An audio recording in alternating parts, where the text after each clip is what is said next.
ஒரு காடு, நல்ல மரம்லாம் செழிச்சு இருந்தது. அப்படிப்பட்ட காட்டில் ஒரு சாது இருந்தார். அவர் எப்படின்னா எப்பவும் ஒரு மரத்தடியில் உட்காந்துருப்பார். ஏன்னா அவருடைய இருப்பிடமே அதுதான். அவர் என்ன பண்ணுவார், 3 கல் வச்சுருந்தார். செங்கல் மாதிரி இருக்கும், ஆனால் அதை விட கொஞ்சம் பெருசாக இருக்கும். எதுக்கு அந்த 3 கல்லுன்னா அதுதான் அவருடைய படுக்கை. அதாவது தூங்குறப்ப ஒரு கல்லை தலைக்கு கீழே வச்சுக்குவார், இன்னொரு கல்லை இடுப்புக்கு கீழே வச்சுக்குவார், இன்னொரு கல்லை காலுக்கு கீழே வச்சுக்குவார். உடம்பை அப்படியே ஒரு தகட்டால் மூடிக்குவார். அப்படியே தூங்கி போடுவார். மழை பெய்யுதுன்னு வச்சுங்க, அவர் உடம்பு 3 கல் மேலே இருக்குதா, அதனால் தண்ணி அடியில் ஓடி போடும், உடம்பு நனையாது. மேலே தகடு இருக்கிறதுனால மழையும் உடம்புல படாது. அவர் தூக்கமும் கெடாது, நிம்மதியாக தூங்குவார். பகலில் அந்த 3 கல்லையும் ஒரு சேர ஒரு அடுப்பு மாதிரி வச்சு அது மேலே உட்காந்துக்குவார். அதனால் பாம்பு பூச்சி எதுவும் அவரை தொந்தரவு பண்ணுறதில்ல. அது பாட்டுக்கு நகர்ந்து போயிடும். அவர் பாட்டுக்கு நிம்மதியாக இருப்பார். யாராவது எதையாவது கொண்டுகிட்டு கொடுத்தா அதை வாங்கி சாப்பிடுவார், அவ்வளவுதான். ஒரு நாள் அந்த நாட்டு அரசன் காட்டுக்கு வேட்டையாட வந்தான். அந்த வழியாக வந்தப்போ இந்த சாது படுத்துருக்கிறத பார்த்தான், பரிதாபப்பட்டான். ஐயோ பாவம், இவர் இப்படி இந்த கல் மேலே உடம்பை வச்சுக்கிட்டு தூங்குறாரே, என்ன பாடுபடுவார். இவரை நாம் அரண்மனைக்கு அழைச்சிட்டு போய் சுகமாக நிம்மதியாக இருக்கிறதுக்கு வழி செஞ்சு கொடுப்போம், அது ரொம்ப நல்லாயிருக்கும் அப்படின்னு நினச்சான். அப்படி நினச்சிக்கிட்டே அரண்மனைக்கு வந்துட்டான். அதுக்கப்புறம் ஒரு பல்லக்கையும் 2 சேவகர்களையும் காட்டுக்கு அனுப்பி அந்த சாதுவை மெதுவாக இங்கே அழைச்சிட்டு வந்துடுங்க அப்படின்னு சொல்லி அனுப்பி வச்சான். இவங்க போய் அவர்கிட்ட விவரத்தை சொன்னாங்க. எனக்கு என்னத்துக்கு அரண்மனை வாசம் அப்படின்னார். இருந்தாலும் மன்னர் உத்தரவு, நீங்கள் அவசியம் வரணும் அப்படின்னாங்க இவங்க. சரின்னு சொல்லிவிட்டு வேறு வழி இல்லாமல் புறப்பட்டார். புறப்படும் பொழுது என்ன பண்ணார்னா, மறக்காமல் அந்த 3 கல் ஒரு தகடு அதையும் எடுத்து பல்லக்கில் வச்சுக்கிட்டார். என்னத்துக்கு இதையெல்லாம் எடுத்து வைக்கிறாரு அப்படின்னு சொல்லி அவங்க யோசனை பண்ணாங்க. இருந்தாலும் அதை பற்றி ஒன்றும் கேட்கல. பேசாமல் அவரை அழைச்சிட்டு போய் அரண்மனையில் விட்டுட்டாங்க. அரசன் ஓடி வந்தான், வரவேற்றான், அறுசுவை உணவு படைத்தான். அவர் படுக்கிறதுக்கு தங்க கட்டில், பட்டு மெத்தை, இப்படி எல்லாம் ஏற்பாடு பண்ணி வச்சான். இங்கே படுத்து ஓய்வு எடுத்துங்க அப்படின்னு சொல்லிவிட்டு அவன் பாட்டு போயிட்டான். மறுநாள் காலையில் பார்க்குறான், சாது படுத்துருக்கிறார். எப்படி தெரியுமா, அந்த பட்டு மெத்தை மேலே 3 கல்லையும் வச்சு வழக்கம் போலவே அது மேலே படுத்துருக்கிறார்.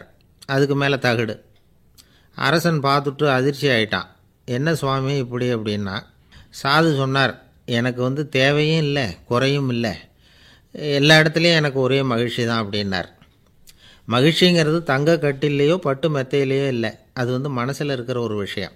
உண்மையான மகிழ்ச்சிக்கு வழி மனப்பக்குவம் அப்படிங்கிறது அந்த அரசனுக்கு புரிஞ்சுதான். இந்த காலத்தில் ஒரு சாமியார், அவரை தேடி ஒரு சீடன் வந்தான்.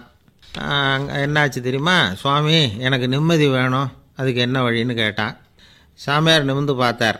அப்புறம் சொன்னார், நீ ஏகப்பட்ட பேர்கிட்ட கடன் வாங்கியிருக்கிற, அதையெல்லாம் திருப்பி கொடுத்தா தான் உனக்கு நிம்மதி கிடைக்கும்னார். இவனுக்கு ஆச்சரியம். அது எப்படி சாமி, அவ்வளவு கரெக்டாக நான் கடன் வாங்கினதை கண்டுபிடிச்சிங்க அப்படின்னா. உனக்கு கடன் கொடுத்து சாமியாராக போனதே நான் தான்ப்பா, அதனால தான் இந்த கதிக்கு வந்தேன். என்கிட்டயே நிம்மதிக்கு வழி கேட்குறிய, அதுதான்டா வேதனை அப்படின்னாராம் அவர். எது ரொம்பவும் கஷ்டமான காரியம் அப்படின்னு கேட்டார் ஒருத்தர். ஒருத்தருக்கு ஒருத்தர் சண்டை போடாமல் இருக்கிறது தான் ரொம்ப கஷ்டமான காரியம் அப்படின்னு தோணுது. ஒரு நாட்டுக்கும் இன்னொரு நாட்டுக்கும் சண்டை, நாட்டுக்குள்ளேயே ஒரு குரூப்புக்கும் இன்னொரு குரூப்புக்கும் சண்டை. ஏன் சண்டை போட்டுக்கிறீங்கன்னு கேட்டு பாருங்கள். நாங்கள் சமாதானத்துக்காக தான் சண்டை போட்டுக்கிறோம் அப்படிம்பாங்க. வாழறதுக்காக பிறந்த மனுஷன் லட்சியத்துக்காக உயிரை விட தயார் அப்படின்னு சொல்லிகிட்டு இருப்பான். அப்படி உயிரை விடுறவங்கள நாமளும் பாராட்டுவோம். ஆனால் ஒன்றுமில்லாத விஷயங்களுக்கெல்லாம் சண்டை போடுறவங்களெல்லாம், அப்படிப்பட்டவங்களையும் சரி உயிரை விடுறவங்களையும் சரி என்னென்னு சொல்கிறது. யுத்தங்களாலேயும் சண்டைகளாலேயும் நாம் அடையிறது என்னங்கிறது ஒரு பக்கம் இருக்கட்டும், இழக்கிறது என்ன தெரியுமா, ஏராளமான உயிர்கள். ரத்தம் சிந்துறதுக்கு நான் தயார் அப்படின்னு மார்தட்டி சொல்லலாம். ஆனால் ரத்தம் சிந்தினா உயிர் காத்துக்கிட்டு இருக்க தயார் இல்லை. அதாவது உயிர் நமக்காக காத்துக்கிட்டு இருக்க தயார் இல்லை. இழக்கிற ரத்தத்தை ஈடுகட்டினா தான் உயிரை காப்பாற்ற முடியும். அதனால் இது சம்மந்தமாக ஆராய்ச்சி செய்கிற கட்டாயம் ஏற்பட்டு போச்சு. அதோட விளைவாக புதுசாக ஒன்றை கண்டுபிடிச்சிருக்கிறாங்க. அதுதான் செயற்கை ரத்தப்பொடி. இப்போ இந்த திடீர் சாம்பார் பொடி, திடீர் ரசப்பொடி, திடீர் காப்பி பொடி இப்படிலாம் சொல்கிறோம்ல, அது மாதிரி இது திடீர் ரத்தப்பொடி. இஸ்ரேல் ஒரு சின்ன நாடு, மக்கள் தொகை குறைச்சல், அதோட போர்கள் வேறு. அதனால் காயம்பட்டவங்களை காப்பாற்றியே தீர வேண்டிய கட்டாயம். காப்பாற்றணும்னா ரத்த இழப்பை தடுக்கணும். அப்படின்னா உடனடியாக புது ரத்தம் செலுத்தி ஆகணும். திடீர்னு ரத்தம் வேணும்னா எங்கே போகிறது? அதுவும் கிடைக்கிற ரத்தம் சேர்கிற குரூப்பாக இருக்கணும். ஒரு வேடிக்கை பார்த்தீங்களா, நான் வேறு குரூப்பு நீ வேறு குரூப்புன்னு இவன் சண்டை போடுறான். இதில் அடிபட்டவனுக்கு ரத்தம் கொடுக்க போனால் அதுலேயும் அது வேறு வேறு குரூப்பாக இருக்குது. அது ரத்தமும் வேறு வேறு குரூப்புன்னு சொல்லிகிட்டு இருக்குது. எந்த குரூப்பு ரத்தம் வேணும்? அது உடனடியாக கிடைக்கலன்னா என்ன பண்ணுறது? இப்படிப்பட்ட கஷ்டம்லாம் நமக்கு வந்துடுது. இதுக்காக தான் விஞ்ஞானிகள் இந்த ரத்த பொடியை கண்டுபிடிச்சிருக்கிறாங்க. அதாவது ஒரு ஆள் அடிபட்டு போட்டான்னு வச்சுங்களேன், அவனுக்கு ரத்தம் கிடைக்கல. உடனே என்ன பண்ணலாம்? இந்த சுத்தப்படுத்தப்பட்ட தண்ணீரை கொஞ்சம் எடுத்துக்க வேண்டியது, அதில் இந்த ரத்த பொடியை கரைக்க வேண்டியது. இப்போ இந்த செயற்கை ரத்தம் வந்து தயாராகிட்டுது. இதை அந்த ஆள் உடம்புல ஏற்றி விட்ற வேண்டியது. இயற்கையாக நம்ம உடம்பில் இருக்கிற ரத்தம் என்னென்ன வேலை செய்யுதோ அதே வேலையை இதுவும் செய்யும். அதாவது ஆக்சிஜனை உடம்பில் எல்லா இடத்துக்கும் எடுத்துகிட்டு போகுது. அந்த வேலையை இந்த செயற்கை ரத்தமும் செஞ்சுருது. ஆனால் ஒரு விஷயம், இந்த செயற்கை ரத்தம் ஒரு அவசரத்துக்கு தான் உபயோகப்படுத்தலாம், ஒரு முதல் உதவி மாதிரி. அதை அப்படியே நிரந்தரமாக விட்டுற முடியாது. பின்னாடி வந்து தேவையான குரூப்பு உண்மையான ரத்தம் கிடைச்ச உடனே அதை செலுத்திக்கணும். உண்மையான ரத்தத்தை 20லேருந்து 40 நாள் வரைக்கும் தான் பாதுகாக்க முடியும். அதுவும் குளிர்பதன பெட்டியில். அதுக்குள்ளே உபயோகப்படுத்தலைன்னா அது வீணாக போயிடும்.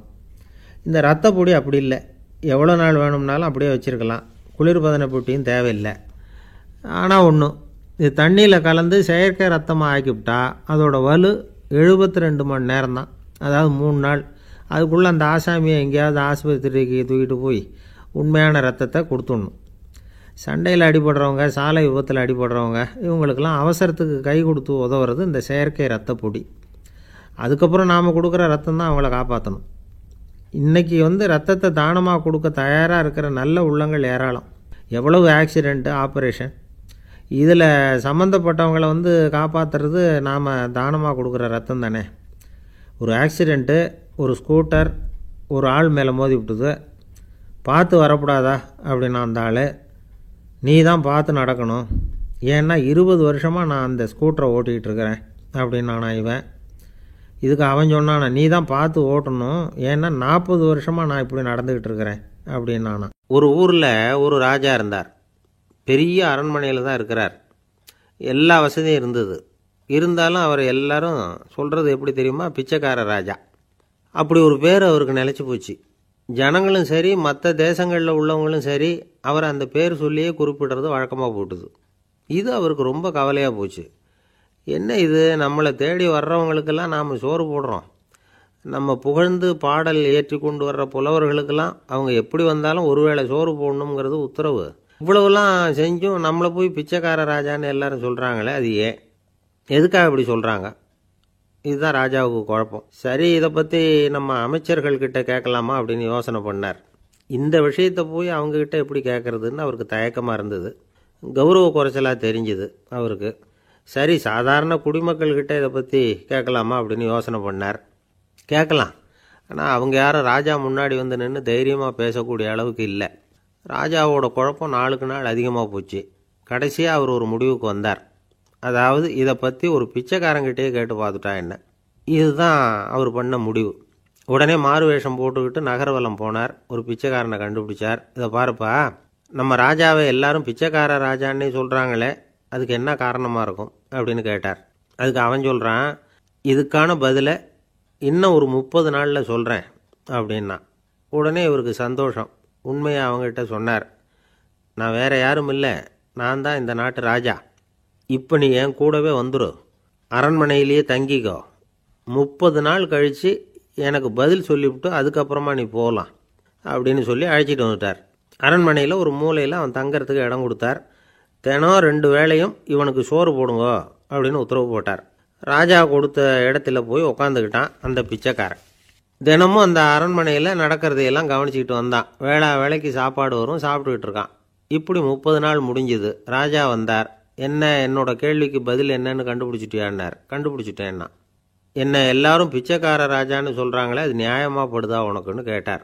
நியாயமாக தான் படுது, சந்தேகம் இல்லாமல் நீங்கள் பிச்சைக்கார ராஜா தான். என்ன தான் நீங்கள் வசதியோடவும் படைபலத்தோடவும் இருந்தால் கூட நீங்கள் எங்கள் வர்க்கத்தை சேர்ந்த ஆசாமி தான் அப்படின்னு அடித்து சொல்லிவிட்டான் அந்த ஆள்.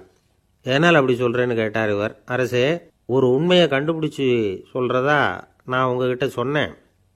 நீங்கள் ராஜ பரம்பரைன்னா உடனே உங்கள் கழுத்தில் கிடக்கிற முத்து மாலையை கழட்டி பரிசாக கொடுத்துருப்பீங்க, பொன்னையும் மணியையும் கொடுத்துருப்பீங்க. ஆனால் நீங்கள் அப்படி செய்யலை. என்னை ஒரு மூலையில் உட்கார வச்சு 2 வேளை சோறு போட சொன்னீங்க. உங்களை தேடி யார் வந்தாலும், யார் வந்து பாராட்டி பேசினாலும் அல்லது பிரச்சனைகளை சொன்னாலும் நீங்கள் செய்கிற ஒரே காரியம் சோறு போடுறது தான். பிச்சைக்காரனுக்கு சோறு மட்டும்தான் உலகம். உங்கள் விஷயத்திலையும் நீங்கள் அப்படி தான் நினைக்கிறதாக தெரியுது. நல்லா கவனிங்க. எந்த ஒரு பிரச்சனைக்கும் சோறு தான் முடிவுன்னு நினைக்கிறீங்க பாருங்கள். நீங்கள் சந்தேகமில்லாத எங்களை சேர்ந்த ஆள் தான் அப்படின்னு விட்டான் அந்த பிச்சைக்காரன். அதுக்கப்புறம் தான் அந்த ராஜா தன்னுடைய தவறுகளையெல்லாம் திருத்திக்கிட்டாராம். பசின்னு வர்றவங்களுக்கு சோறு தான் போடணும், அது தப்பு இல்லை. பாராட்ட வர்றவங்களுக்கெல்லாம் சோத்தையே போட்டு அனுப்புனா இப்படி தான் பேர் வரும். எனக்கு தெரிஞ்ச ஒருத்தர் தினமும் யாராவது ஒருத்தரை தன் வீட்டுக்கு அழைச்சிட்டு போவார், சாப்பாடு போட்டு அனுப்புவார். முன்னறிவிப்பு இல்லாமல் திடீர்னு ஒரு விருந்தாளியோட வீட்டில் போய் இவர் நிற்கிறது வழக்கம். அந்த அம்மாவும் இவருக்காக தயார் பண்ணி வச்சுருந்ததை இவர் அழைச்சிட்டு வந்திருக்கிற விருந்தாளிக்கு போட்டுருவாங்க. விருந்தாளி சாப்பிட்டுட்டு போனதுக்கப்புறம் இவர் மனைவிகிட்ட உனக்கு சிரமம் வேணாம் அப்படின்னு சொல்லிவிட்டு பக்கத்தில் உள்ள ஒரு ஹோட்டலுக்கு போய் காசு கொடுத்து சாப்பிட்டுட்டு வந்துடுவார். பல நாள் இப்படி நடக்கும். ஒரு நாள் அவரை தனியாக கூப்பிட்டுக்கிட்டு போய் ஏன் இப்படி பண்ணுறீங்கன்னு கேட்டோம். அதுக்கு அவர் சொல்கிறாரு, எங்கள் வீட்டு சாப்பாட்டிலேருந்து தப்பிக்கிறதுக்கு எனக்கு வேறு வழி எதுவும் தெரியல சார், அதனால தான் இப்படி பண்ணிகிட்ருக்கிறேன் அப்படின்னார் ரொம்ப பரிதாபமாக. ஒருத்தன் எப்படி நடந்துக்கிறாங்கிறத வச்சு தான் அந்த ஆள் எப்படிங்கிறத நாம் முடிவு பண்ணுறோம். ஆளுமைன்னு சொல்கிறோம்ல, அதுக்கு சூழ்நிலைகளை ஆளுகின்ற தன்மை அப்படின்னு விளக்கம் கொடுக்குறார் ஒரு உளவியல் நிபுணர். சரி, ஒரு மனிதனுடைய ஆளுமையை உருவாக்குகிற விஷயங்கள் என்னென்ன? பிறப்பு, வளர்க்கப்பட்ட விதம், படிப்பு, நண்பர்கள், சமுதாயம், இப்படி நிறைய உண்டு. ஆளுமையின் அடிப்படையில் சில மனநோய்கள் உண்டாகுது. அதெல்லாம் என்னென்னங்கிறத தெரிஞ்சு வச்சுக்கிட்டோம்னா நம்ம கூட இருக்கிறவங்கள அடையாளம் கண்டுபிடிக்கிறதுக்கு அது ரொம்ப உபயோகமாக இருக்கும். ஃப்ரெனாய்டு ஆளுமை அப்படின்னு ஒன்று. இந்த கோளாறு உள்ளவங்க எப்படி இருப்பாங்க தெரியுமா? அதிக உணர்ச்சி, சந்தேகம், பொறாமை இதெல்லாம் அதிகமாக இருக்கும். வளைஞ்சு கொடுக்க மாட்டாங்க. அடுத்தவங்களோட இணக்கமான உறவு இருக்காது. அவங்க செய்கிற தப்புக்கெல்லாம் அடுத்தவங்களை குறை சொல்லிகிட்டு இருப்பாங்க. இது ஒரு ரகம். அடுத்தது ஸ்கிசாய்டு ஆளுமை அப்படின்னு சொல்கிறாங்க. இந்த கோளாறு உள்ளவங்க அடுத்தவங்களோட பழக கூச்சப்படுவாங்க. சின்ன வயசுலேயே இது ஆரம்பமாயிடுது. பகல் கனவுலேயே சஞ்சரிப்பாங்க. அவங்களுடைய விரோதம், கோபம் இதை கூட வெளியில் காட்டிக்க முடியாமல் இருப்பாங்க. இவங்களுக்கு அகமுகம், பிரச்சனைகள்லேருந்து ஒதுங்கி எதுலேயும் ஈடுபாடு இல்லாதவங்களாக இருப்பாங்க. இப்படி ஒரு ரகம். அடுத்தது சைக்ளோதமிக் ஆளுமை அப்படின்னு சொல்கிறாங்க. அது என்னென்னா, உணர்ச்சிகளில் ஏற்றத்தாழ்வு அதிகமாக இருக்குமா. சில சமயம் பார்த்தா மகிழ்ச்சியாக இருப்பாங்க, சில சமயம் சோகமாக உட்காந்துருப்பாங்க. அவங்க மனநிலைக்கு தகுந்த மாதிரி சமூக நிகழ்ச்சிகளில் பங்கெடுத்துக்குவாங்க. இன்னொரு வகை என்னென்னா எண்ணப்பீடிகை ஆளுமை அப்படின்னு பேர் வச்சுருக்கிறாங்க. அதுக்கு இவங்களுக்கெல்லாம் கரெக்டாக இருக்கணும், எல்லாம் சட்டத்திட்டம், இதுலேயும் ஒரு ஒழுங்குமுறை, இப்படி எதிர்பார்க்குற மனோபாவம். இவங்க எதிர்பார்ப்புக்கும் வரன்முறைக்கும் மற்றவங்க கட்டுப்படணும்னு நினைப்பாங்க. இந்த நிலைமை நீடித்தா என்ன ஆகும் தெரியுமா? அலைக்கழிக்கிற எண்ணங்கள் திரும்ப திரும்ப ஒரே செயலை செய்ய தூண்டுற மனத்தளர்ச்சிக்கு ஆளாயிடுறாங்க. அடுத்தது ஹிஸ்டீரியா ஆளுமை. சின்ன விஷயத்தையெல்லாம் பெருசுப்படுத்தி நாடகமாக்குற நடிகர்கள் இவங்க. உணர்ச்சி அதிகம் உள்ளவங்க. இவங்க மன எழுச்சியில் பக்குவமின்மை, குழந்தைத்தனம், முதிர்ச்சியின்மை எல்லாம் இருக்கும். தன்னலம் மிக்க குணம், பிறர் தன்னை மட்டுமே கவனிக்கணும்னு நினச்சி செயல்படுறது, இதெல்லாம் இவங்க அடையாளம். அடுத்த ரகம் எப்படின்னா வளர்ச்சியற்ற ஆளுமைன்னு சொல்கிறாங்க. அடுத்தவங்களோட இணங்கி போக முடியாதவங்க, அறிவு, மன எழுச்சி, சமூக உறவு இதில் எல்லாம் போதுமான வளர்ச்சியையும் நிறைவையும் பெற முடியாதவங்க. இவங்களால வாழ்க்கையில் முன்னேற முடியாது. பிச்சைக்காரங்க, குற்றவாளிகள், இவங்ககிட்டெல்லாம் இது மாதிரியான ஆளுமை அதிகமாக இருக்குமா. அடுத்தது என்னென்னா சோர்வுடைய ஆளுமை. எதுலேயும் உற்சாகம் இல்லாமல் சோர்ந்து போயிருப்பாங்க. அதுக்கெல்லாம் நமக்கு வலிமை இல்லைப்பா அப்படின்னு சொல்லிகிட்டு இருப்பாங்க. சின்ன விஷயங்களுக்கெல்லாம் அதிர்ச்சி அடையிறது, வாழ்வின் சுவையை அனுபவிக்க முடியாதவங்க. இன்னொரு ரகம் இது கொதித்தெழும் ஆளுமைங்கிறாங்க. எதுக்கு எடுத்தாலும் ஆத்திரம், குரோதம், வன் செயல் இதிலெல்லாம் ஈடுபாடு, இப்படி உள்ளவங்க. நத்தை வகை ஆளுமை அப்படின்னு ஒன்று. அடுத்தவங்க மேலே விரோதம் இருக்கும், அடிக்கணுங்கிற எண்ணம் இருக்கும். ஆனால் அதை அப்படியே வெளியில் காட்டாமல் அதே சமயம் அமைதியான முறையில் வெறுப்பை வெளிக்காட்டுற ரகம். இவங்கெல்லாம் பேசாமல் கம்முன்னு இருந்துக்கிட்டே நினச்சதை நிறைவேற்றிக்கிறவாங்க. முன்ஜாக்கிரதை ஆளுமை அப்படின்னு ஒரு ரகமாக. பாதுகாப்பின்மை, சந்தேகம், முழுமையின்மை, அறவேக்காட்டுத்தனம் இந்த மனப்போக்கு அதிகமாக இருக்கிறதுனால அகம்பாவம், பிடிவாதம், எச்சரிக்கை எல்லாம் அளவுக்கு மீறி இருக்கும். இதுவரைக்கும் நாம் பேசிக்கிட்டு இருந்த ஆளுமை பண்புகள் அளவுக்கு அதிகமாக போயிட்டுதுன்னா ஆளுமை கோளாறுகள் ஏற்படும். அதன் அடிப்படையில் மனவியாதிகள் வருமா. அதனால் இணக்கமான எல்லாரும் விரும்புகிற இயல்பான ஆளுமையை பெறுவதற்கு நாம் முயற்சி செய்யணும் அப்படிங்கிறது மனோதத்துவ நிபுணர்களுடைய ஆலோசனை. ஒருத்தர் ஒரு மனோதத்துவ டாக்டரை தேடிட்டு வந்தாராம். டாக்டர், எனக்கு மனசில் ஏதோ வியாதி, ஆளுமை கோளாறு, அதாவது எனக்கு சீக்கிரமாக செத்து போனால் தேவையில்லைன்னு தோணுது அப்படின்னாராம். உடனே அந்த டாக்டர், சரி அப்படின்னா இங்கே இருங்க, நான் வைத்தியம் பார்க்குறேன் அப்படின்னாராம். ஆஃபீஸை முடிஞ்சு வீட்டுக்கு போகிற சமயத்தில் ஒருத்தர் கடைக்கு போய் ஸ்வீட் வாங்கினார். சரி, வீட்டுக்கு பிள்ளைங்களுக்கு தான் வாங்கிட்டு போகிறார் அப்படின்னு மற்றவங்க நினச்சாங்க. அவர் அப்படி செய்யலை. அந்த இடத்துலையே பொட்டலத்தை பிரித்தார். திருட மாதிரி அப்படியே சுற்றி ஒரு தரம் பார்த்துக்கிட்டார். யாரும் தெரிஞ்சவங்க இல்லைங்கிறத முடிவு பண்ணிவிட்டு அவசரமாக அதை அப்படியே போட்டு முழுகிவிட்டு கையை தொடச்சிக்கிட்டு நல்ல பிள்ளை மாதிரி நடந்து போக ஆரம்பிச்சிட்டார். அவர் யாருன்னா, அவரோட பிரச்சனை எல்லாருக்கும் தெரியாது, சில பேருக்கு தான் தெரியும். அதாவது அவர் உடம்பில் சர்க்கரை இருக்குதுன்னு டாக்டர் சொல்லிவிட்டாராம். அதனால் வீட்டில் சர்க்கரையே இவர் கண்ணில் காட்டுறதில்ல. அதனால் இவர் யார் கண்ணிலையும் படாமல் இப்படிப்பட்ட வேலைகள்லாம் செய்கிறது வழக்கம். யாருக்கும் தெரியாமல் இப்படி ஸ்வீட்டை வாங்கி சாப்பிட்டுட்டு அவர் பாட்டுக்கு போயிடுறது. இப்படிப்பட்டவங்களுக்கெல்லாம் கொஞ்சம் ஆறுதலான தகவல் இன்றைக்கி. அது என்னென்னா, நாம் சாப்பிட்ற சர்க்கரைக்கும் நம்ம உடம்பில் உள்ள சில கோளாறுகளுக்கும் அப்படி என்ன தான் சம்மந்தம் இருக்குது. இதை பற்றி சமீபத்தில் சில ஆராய்ச்சிகள்லாம் நடந்திருக்குது. ஏன்னா சர்க்கரைன்னாவே விஷம் மாதிரி அதை பார்க்குறவங்களும் சில பேர் உண்டு. சின்ன பிள்ளைங்களுக்கு வயத்தில் பூச்சி உண்டாகிறதுலேருந்து பெரியவங்களுக்கு நீரிழிவு வர்ற வரைக்கும் எல்லாத்துக்கும் சர்க்கரை தான் காரணம்னு சொல்லிகிட்டு இருக்கிறோம். ஆனால் அந்த அளவுக்கு பயப்பட வேண்டிய அவசியம் இல்லை அப்படின்னு சொல்கிறாங்க. சர்க்கரை வியாதி, இருதய நோய், பித்த நீர்ப்பை நோய், இதெல்லாம் சில நோய்கள்லாம் நாம் சாப்பிட்ற சர்க்கரைக்கும் தொடர்பு இருக்குன்னு நினைக்கிறோம். ஆனால் அப்படி சம்பந்தம் உண்டுங்கிறதுக்கு போதுமான அளவுக்கு ஆதாரம் இல்லை அப்படிங்கிறாங்க ஆராய்ச்சியாளர்கள். ஒரே ஒரு சம்பந்தம் தான் உறுதியாக இருக்குதான். அதுவும் இந்த பல் சிதைவு அப்படின்னு இருக்கு இல்லையா, அந்த சர்க்கரை சாப்பிட்றதுக்கும் இந்த பல் சிதைவுக்கும் சம்பந்தம் இருக்குது அப்படிங்கிறத மட்டும் உறுதியாக சொல்கிறாங்க. சர்க்கரைன்னா நாம் சாப்பிட்ற ஜீனி மட்டும் இல்லை, பழம், காய்கறி, பால், தேன் இப்படி எல்லாத்துலேயும் அது இருக்குது. கேரட்டு கொடுக்குற சத்தில் 88% சர்க்கரை, ஆப்பிள் கொடுக்குற சக்தியில் 95% சர்க்கரை. இது ஜீனி சர்க்கரை, இது ஆப்பிள் சர்க்கரை அப்படிங்கிற வித்தியாசம்லாம் உடம்புக்கு கிடையாது. ரெண்டுமே உடனடியாக சக்தி கொடுக்குது. ஒரு ஸ்பூன் சர்க்கரையில் 16 கலோரி தான் சத்து இருக்குது. அதிகமாக சர்க்கரை சாப்பிட்டா நீரிழிவு வந்துருங்கிறது தப்பான ஒரு அபிப்பிராயம். டயபெட்டிஸுங்கிறது ஒரு மெட்டபாலிக் டிஸார்டர், அவ்வளவுதான். அதாவது நாம் சாப்பிட்ற சர்க்கரையை நம்ம உடம்பு திறமையாக உபயோகப்படுத்திக்க முடியல அப்படின்னு அர்த்தம். அதனால தான் அதிகமாக இனிப்பு வேணாம்னு சொல்கிறோம். ஏற்கனவே உடம்பால் முடியாத ஒன்றை மறுபடியும் அது தலையில் சுமத்தி அதிகமாக வேலை வாங்க வேணாமே அப்படிங்கிறதுக்காக தான். ஆகாரத்தில் அதிகமாக சர்க்கரை இருந்தால் அதனால் உடனே சர்க்கரை வியாதி வந்துடும்ங்கிறதுக்கு விஞ்ஞான ரீதியாக போதுமான ஆதாரம் இல்லை. அதனால் எப்போவாவது அதிகமாக ஸ்வீட்டு சாப்பிட்டுட்டா ஐயோ அதிகமாக சாப்பிட்டோமோ, என்ன பண்ண போகுது தெரியலையே அப்படின்னு நினச்சி மனசை போட்டு குழப்பிக்க வேண்டியதில்லை. பொதுவாக எதுவுமே அதிகமாக வேண்டாம், எல்லாம் சீராக இருந்தால் போதும். நீரிழிவுங்கிறது புதுசாக வந்துட்ட ஒரு நோய் இல்லை, ரொம்ப காலமாகவே இருக்கிற ஒன்று தான். நம்ம முன்னோர்கள் இதை மதுமேகம் அப்படின்னு சொல்லுவாங்க. அதை கட்டுப்படுத்துறதுக்கு அவங்களே சில வழிமுறையை சொல்லி வச்சுருக்கிறாங்க. அது என்னென்னா வேறு ஒன்றும் இல்லை, இந்த பாவக்காய், முள்ளங்கி, அருகம்புல் அவ்வளவுதான். வெள்ளை முள்ளங்கி இருக்குல்ல, அதை வாரத்துக்கு 3 நாள் சாப்பிட்டுக்கிட்டு வாங்க. நூலுக்கோல் ரொம்ப நல்லது. இல்லைன்னா முள்ளங்கி சாறு 1 ounce சாப்பிட்டுட்டு வரலாம்.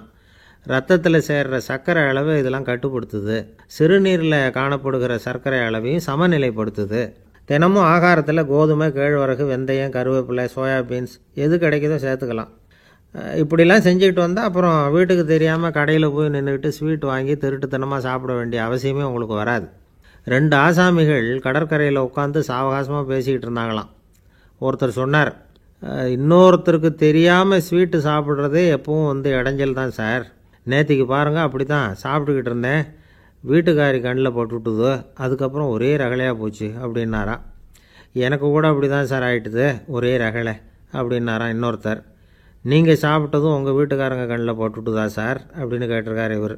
அதுக்கு அவர் சொன்னாராம், அப்படி இல்லை சார், கடைக்காரர் கண்ணில் போட்டுவிட்டதோ நான் அவருக்கு தெரியாமல் அந்த ஸ்வீட்டை அவர் கடையிலேருந்து எடுத்திருந்தேன் அப்படின்னு விளக்கம் கொடுத்தாராம் இந்த ஆள். ஒருத்தர் முகத்தை தொங்க போட்டுக்கிட்டு ஒரு மாதிரியாக வந்தார்.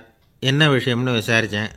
என்னுடைய நண்பன் ஒருத்தங்கிட்ட கருத்து வேறுபாடு, இனிமேல் நமக்குள்ளே எந்த சம்மந்தமும் வேணாம்னு நட்பை முறிச்சிட்டு வந்துட்டேன்னா.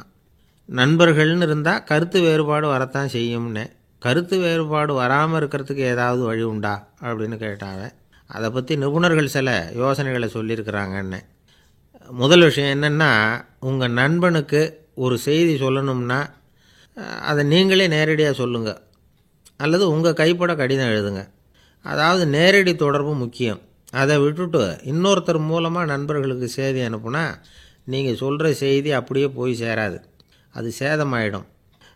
கூட்டி குறைச்சி சொல்லிவிடுவாங்க, அது குழப்பத்தில் கொண்டாந்து விட்டுரும்.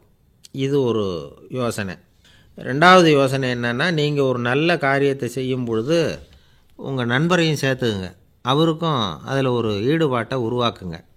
மூணாவது யோசனை, நம்ம பக்கத்தில் இருக்கிற நண்பர் மகிழ்ச்சி அடைகிற மாதிரி ஏதாவது செய்யணும்.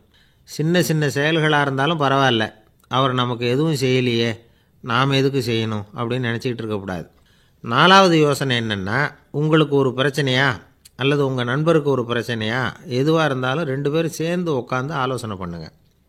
நம்ம யோசனையும் கேட்கப்படுதே அப்படிங்கிற நினைப்பே அவருக்கு ஒரு மன நிறைவை உண்டாக்குமா. ஐந்தாவது யோசனை, உங்கள் நண்பர் ஏதோ ஒரு காரியத்தை செய்கிறார், நீங்கள் உடனே அவசரப்பட்டு நீ செய்கிறது தப்புன்னு தீர்ப்பு சொல்லக்கூடாது. அவர் அதை செய்யறதுக்கான நியாயங்கள் எவ்வளவோ இருக்கும், அதை புரிஞ்சுக்கிறதுக்கு முயற்சி பண்ணணும். ஆறாவது யோசனை, உங்கள் நண்பர் என்ன சொன்னாலும் அதை பொறுமையாக கேளுங்க. அவர் சொல்கிறத புரிஞ்சுக்கணும், அவர் சொல்ல விரும்புகிறத புரிஞ்சுக்கணும், அவர் சொல்ல முடியாமல் தவிக்கிறதையும் புரிஞ்சுக்கணும். இப்படி 3 விதமாகவும் அவரை புரிஞ்சுக்கிட்டு அதுக்கு தகுந்த மாதிரி செயல்படணும்.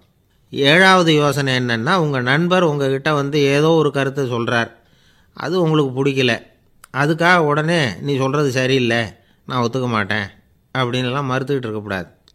அவர் சொல்கிறத கேட்கணும், பொறுமையாக சிந்திக்கணும், அதுக்கப்புறம் பதில் சொல்லணும். இப்படிலாம் நடந்துக்கிட்டால் நண்பர்களுக்குள்ள கருத்து வேறுபாடு வர்றதுக்கு வாய்ப்பே இருக்காது அப்படின்னு வல்லுநர்கள் தொகுத்து சொல்லியிருக்கிறாங்க இந்த யோசனைகளை. எனக்கு தெரிஞ்ச சில நண்பர்கள் உண்டு, அவங்களுக்குள்ளேயும் கருத்து வேறுபாடுகள் வராமல் இருக்கிறதுக்கு சில நுட்பங்களை கையாளுறது உண்டு. ஒருத்தர் சொன்னார், அந்த டாக்டர் சின்ன வயசுலேருந்து என் கூட பழகினவர், நாங்கள் 2 பேரும் இணை பிரியாத நண்பர்கள். இருந்தாலும் எனக்கு உடம்பு சரியில்லைன்னா நான் அவர்கிட்ட வைத்தியம் பார்த்துக்க மாட்டேன் அப்படின்னார் ஒருத்தர். ஏன் அப்படின்னு கேட்டேன். எங்கள் நட்பு கெட்டுப்போடக்கூடாது இல்லையா, அதனால தான் அப்படின்னார் இவர். ஒரு மனுஷனுக்கு 3 விதத்தில் கர்வம் உண்டாகிறதுக்கு வாய்ப்பு உண்டு. பணம், பதவி, புகழ். பணம் அதிகமாக வந்தால் கர்வம் வரலாம், பதவி பெருசாக வந்துட்டுதுன்னா கர்வம் வரலாம், புகழ் அதிகமாக போனாலும் கர்வம் வரலாம். இந்த 3 வகையான கர்வத்துக்கும் இடம் கொடுக்காமல் இருக்கிறாங்க பாருங்கள், அவங்க தான் சிறந்த மனிதர்கள். ஒரு பெரிய பொறுப்பில் இருக்கிறவங்களுக்கு கர்வம் வந்துடக்கூடாது. அப்படி வந்துட்டுதுன்னா அது எல்லாருக்கும் இடைஞ்சல். ஒரு ராஜா இருந்தார். அவர் ஒரு நாள் தன்னுடைய தலைநகரத்தை சுற்றி வந்துக்கிட்டு இருந்தார். ஒரு இடத்துல ஒரு அழகான நிலத்தை பார்த்தார். ஆஹா, இந்த இடத்துல நமக்குன்னு ஒரு மாளிகையை கட்டினா எவ்வளோ நல்லாயிருக்கும் அப்படின்னு நினச்சார். ராஜா நினச்சா அது முடியாத காரியமா? சரி, இந்த நிலம் யாருக்கு சொந்தம்னு விசாரிங்க அப்படின்னார் பக்கத்தில் இருந்தவங்கக்கிட்ட. அவங்கெல்லாம் ஓடி போய் விசாரித்தாங்க. அந்த இடம் ஒரு வயசான கிழவிக்கு சொந்தம், வயசான அம்மாவுக்கு சொந்தமாக. அந்த அம்மா தான் அதில் ஒரு குடிசையை போட்டு குடியிருந்துகிட்டு இருக்கிறாங்க. சரி, அந்த நிலத்துக்கு ஒரு விலையை நிர்ணயம் பண்ணி அதை அந்த வயசான அம்மாக்கிட்ட கொடுத்துருங்கோ அப்படின்னு உத்தரவு போட்டார் ராஜா. ஆனால் அந்த அம்மா, இது எங்கள் பூர்வீக இடம், இதை விற்க மாட்டேன் அப்படின்னு சொல்லிவிட்டுது. சரி, 2 பங்கு விலை கொடுக்குறோம்னு சொல்லி பாருங்க அப்படின்னாங்க. அப்படியே சொன்னாங்க அரண்மனை ஆட்கள். அதுக்கும் சம்மதிக்கலை அந்த அம்மா. இதை கேள்விப்பட்டதும் ராஜாவுக்கு கோபம் வந்துட்டுது. தன்னுடைய ஆளுங்களை கூப்பிட்டார். போய் அந்த குடிசையை பிரித்து எறிங்க, காசெல்லாம் ஒன்றும் கொடுக்காதீங்க அப்படின்னு கத்தினார். அவ்வளோதான். அடுத்த நிமிஷம் அரண்மனை ஆசாமிகள் போனாங்க, குடிசையை பிரித்து எரிஞ்சாங்க. அந்த வயசான அம்மா இருக்குது, அதுவும் அந்த இடத்த விட்டு துரத்தி விட்டாங்க. அந்த இடத்துல ஒரு அரச மாளிகையை கட்டி முடிச்சிட்டாங்க. அந்த வயசான அம்மா பாவம், ராஜாவே இப்படி பண்ணால் யார்கிட்ட போய் முறையிட முடியும்? ஒரு ஞானி இருந்தார், அவர்கிட்ட போய் சொன்னாங்க. அவர் இவங்க சொன்னதை கேட்டு மனசில் வச்சுக்கிட்டார். ஒரு நாள் அந்த ராஜாவே இந்த ஞானியை கூப்பிட்டார். புதுசாக ஒரு மாளிகை கட்டியிருக்கிறேன், வந்து பாருங்கன்னு. சரின்னு சொல்லி இந்த பெரியவர் ஒரு நாள் இந்த மாளிகைக்கு போனார். சும்மா போகல, ஒரு கழுதையையும் ஓட்டிகிட்டு போனார். கொஞ்சம் சாக்குகள், வெத்து சாக்கு, அதையும் எடுத்து கழுதை முதுகில் போட்டு கழுதையை ஓட்டிகிட்டு போகிறார். ராஜா பார்த்தார். அவருக்கு இது ஆச்சரியமாக இருந்தது. என்ன இது, மாளிகைக்கு வந்துட்டு போங்கன்னு கூப்பிட்டா கழுதை சாக்கு இதெல்லாம் கூப்பிட்டு வராரே, ஒன்றும் புரியலையேன்னு நினச்சார். எதுக்காக இதெல்லாம்னு கேட்டார். அரசருடைய தோட்டத்திலேருந்து கொஞ்சம் மண் எடுத்துகிட்டு போகிறதுக்கு ஆசைப்பட்றேன், அதுக்கு நீங்கள் அனுமதி கொடுக்கணும் அப்படின்னாரு இவர். இது என்ன வேடிக்கையான கோரிக்கையாக இருக்குது அப்படின்னு நினச்சார் ராஜா. இருந்தாலும் மண்ணு தானே கேட்குறாரு, எடுத்துகிட்டு போகட்டுமே அப்படின்னு நினச்சார். சரின்னு அனுமதி கொடுத்தார். அந்த பெரியவர் தோட்டத்துக்கு போனார், மண்ணை வெட்டினார், சாக்கில் போட்டு நிரப்புனார். ராஜாவை கொஞ்சம் கிட்ட வாங்கன்னு கூப்பிட்டார். இந்த மண் மூட்டையை தூக்கி கழுதையோட முதுகில் வைக்கணும், கொஞ்சம் உதவி பண்ணுங்கன்னார். ஓ பண்ணுறேனே அப்படின்னு சொல்லி ராஜா கிட்ட போனார். மூட்டையை தூக்கி பார்க்குறாரு, முடியல, திணறி போயிட்டார். இப்போ அந்த ஞானி பேசினாராம்.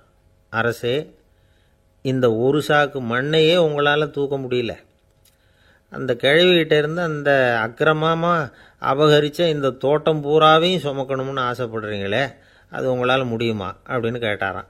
ராஜா யோசனை பண்ண ஆரம்பித்தார். தன்னுடைய செயலுக்காக வருத்தப்பட்டாராம். அந்த வயசான அம்மாவை உடனடியாக வரவழைச்சார். தாயே, தப்பு பண்ணிட்டேன், என்னை மன்னிச்சுக்குங்க, இன்னையிலேருந்து இந்த மாளிகையும் தோட்டமும் உங்களுக்கு தான் சொந்தம் அப்படின்னு சொல்லிவிட்டாராம்.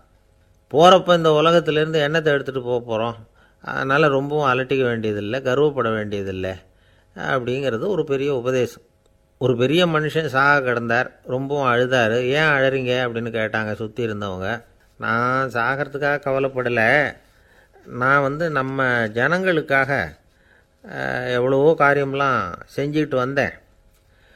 நான் செஞ்சுக்கிட்டு வந்த சேவையை இனிமேல் யார் செய்ய போகிறாங்க, அது யாரால் முடியும், அதை நினச்சி தான் அழறேன் அப்படின்னாராம். ஒருத்தர் முன்னாடி வந்தார்.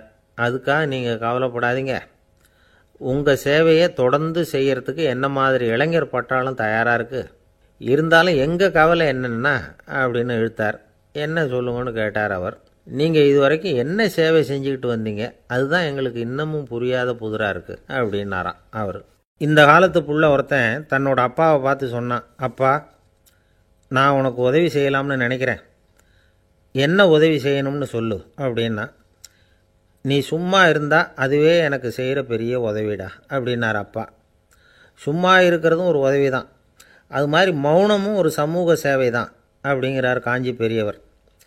நமக்கு 5 புலன்கள் இருக்குது, மெய், வாய், கண், மூக்கு, செவி. இந்த 5லேயும் அதிகப்படியான வேலை எதுக்குன்னு நினைக்கிறீங்க? வாய்க்கு தான். ஏன்னா அதுக்கு 2 வேலை. இப்போ கண்ணுக்கு பார்க்குறது மட்டும்தான் வேலை, காதுக்கு கேட்குறது மட்டும்தான் வேலை, மூக்குக்கு வாசனை அறியறது தான் வேலை, உடம்புக்கு உணர்றது மட்டும்தான் வேலை. ஆனால் வாய் அப்படி இல்லை, அதுக்கு 2 வேலை, சாப்பிட்றதும் அதுதான், பேசுகிறதும் அதுதான். அதாவது வாய் ஒன்று தான் கர்மேந்திரியமாகவும் இருக்குது, ஞானேந்திரியமாகவும் இருக்குது அப்படின்னு சொல்லுவாங்க. சாப்பாட்டில் உட்காந்தா எந்தெந்த ஆகாரம் என்னென்ன ருசின்னு அறிவிக்கிற வேலையும் செய்யுது. சபையில் உட்காந்தா பாடுறது, பேசுறது, சிரிக்கிறது, இது மாதிரியான வேலையும் செய்யுது. இன்னொரு வித்தியாசம், கண்ணு, காது, மூக்கெல்லாம் ஸ்ட்ரெயின் பண்ணிக்கிட்டு வேலை செய்கிறதில்ல. ஒரு ரோஜா பூ பார்த்தா உடனே மூக்கு அப்படியும் இப்படியும் அசைய ஆரம்பிக்கிறதில்ல. ஒரு சங்கீதத்தை கேட்ட உடனே காது ஆட ஆரம்பிக்காது. ஆனால் வாய் அப்படி இல்லை, அது பேசினாலும் சரி சாப்பிட்டாலும் சரி அசைஞ்சு தான் ஆகணும். ஆக மற்றதை விட வாய்க்கு வேலை ஜாஸ்தின்னு தெரியுது. சாப்பிட்றது, பேசுறது அப்படின்னு 2 காரியம் அதுக்கு. இப்படி 2 காரியம் இருக்கிறதுனால அது 2ஐயும் பாதியாக குறைச்சிக்கணுங்கிறது கடவுள் அபிப்பிராயமாக இருக்கணும் அப்படிங்கிறார் காஞ்சி பெரியவர். ஆனால் இப்போ நாம் அப்படியா நடந்துக்கிறோம்? அதுக்கு நேர்மாறாக நடந்துக்கிறோம். நாம் சாப்பிட்றதும் அதிகம், பேசுகிறதும் அதிகம், 2 வேலையையும் தேவைக்கு அதிகமாகவே செய்கிறோம். வாய் தான் ரொம்ப ஓவர் ஒர்க்குடு. அதுக்கு ஓய்வு கொடுத்தா உடம்பும் நல்லாயிருக்கும், உலகமும் நல்லாயிருக்கும். மௌன விரதம் இருக்கிறதெல்லாம் எதுக்காக நினைக்கிறீங்க? இதுக்காக தான். இந்த காலத்தில் மௌனமாக இருக்கிறவங்கெல்லாம் மகத்தான தொண்டு செய்கிறாங்க அப்படின்னு தான் சொல்லணும். சத்தம் அதிகமாக போய் தான் சவுண்டு பொல்யூஷன் வருது. அது மட்டும் இல்லை, மௌனமாக இருந்தால் சண்டை சச்சரவே வராது. மௌனம் கலக நாஸ்தி. ஆக இதுவும் ஒரு சமூக சேவை தான். நமக்கு தான் வாய் இருக்குதேங்கிறதுக்காக வசமாக சாப்பிட்றதும் தப்பு, வளவளன்னு பேசுகிறதும் தப்பு. ஒரு கருத்தை சொல்கிறதுக்கு ஒரே ஒரு சொல்லு போதும் அப்படின்னு இருக்கும்பொழுது 2 சொற்களை செலவு பண்ணாதே. எவ்வளவு சொன்னாலும் அதனால் ஒரு பயனும் விளையாது அப்படின்னு தெரிய வருமேயானால் அந்த ஒரு சொல்லையும் விரயம் பண்ணாதே அப்படிங்கிறார் ஒரு அறிஞர். எல்லா குணங்கள்லேயும் மௌனம்தான் சிறந்தது அப்படிங்கிறார் ஒருத்தர். மௌனமாக இருக்கிறது மூலமாக மற்றவர்கள் குறைகளை நம்மளால் தெரிஞ்சிக்க முடியும். அதே சமயத்தில் நம்மக்கிட்ட இருக்கிற குறைகளை மற்றவங்களுக்கு தெரியாமல் மறைச்சிக்கவும் முடியுங்கிறார் அவர். உண்மைதானே? ஒரு பெரிய மேடை பேச்சாளர், பொது வாழ்க்கையில் 25 வருஷ காலமாக ஈடுபட்டிருக்கிறவர்.